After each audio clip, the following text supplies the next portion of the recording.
So here we have the Mercedes-Benz A-Class on a 17 plate. I'm going to start off firstly by showing you around the outside of the car, and then we'll hop in and run through some of the controls on the inside of it. From the outside, you can see we have those black alloy wheels and tinted windows. We're going to start off in the boot space first. As we approach the back of the car, you can see we have reversing sensors, plenty of boot space as well, along with the 60/40 split folding rear seat, should you wish to increase this space even further again.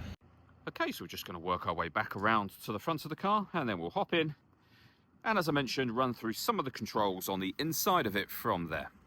Just briefly before we climb in, I think it's well worth seeing the interior from this exterior point of view. There's plenty to run through on the dashboard, so let's hop in and we'll do that right now. Okay, now that we're inside the car, we're going to start with the dials. Over on the left-hand side, we have the speedometer. On the right-hand side, the rev counter.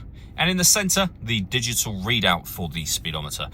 Beneath that, it will show you what gear this car is in. It's an automatic, so we're in park at the moment. You can change the information displayed here. For example, you can see there your total miles for the car. They are 70,410. And then various bits, a trip computer, fuel economy information, back around to the beginning again. And the buttons that I was using to do that are just here.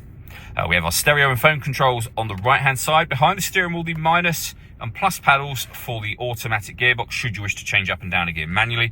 The rest of your gears are on this stalk. Over on the left-hand side, we have our cruise control and speed limiter. And then into the center, the main screen for the car, which is where, amongst other things, you can pair your phone. That is the menu that we're on at the moment. You can access the different menus in a number of ways, one of which is with these buttons. The other is using this dial. So, for example, if we press radio, we will then be on the radio menu. You can use the dial to change between FM and AM radio. If you want to listen to your own music, you can do so under the media heading. There's a number of ways you can listen to it. We have Bluetooth audio. We have a CD player, memory card input, and then two media interface or USB, as you can see, that you can plug into there as well. This car's also got satellite navigation with a really nice clear color display and a full color reversing camera with guidelines showing you what direction the car is headed in relation to the image shown on the screen.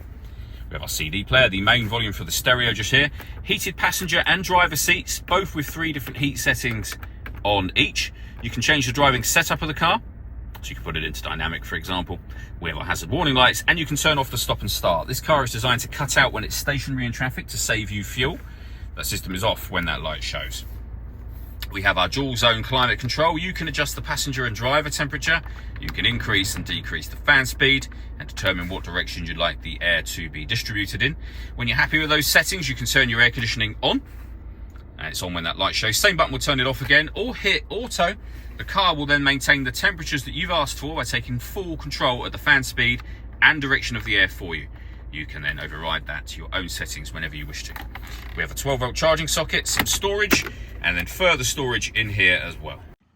All that leaves me to say is thank you for taking the time to watch this video. If you'd like to come and see the car for yourself and have a test drive, please feel free to give us a call here at Surrey Specialist Cars. We'd love to hear from you soon.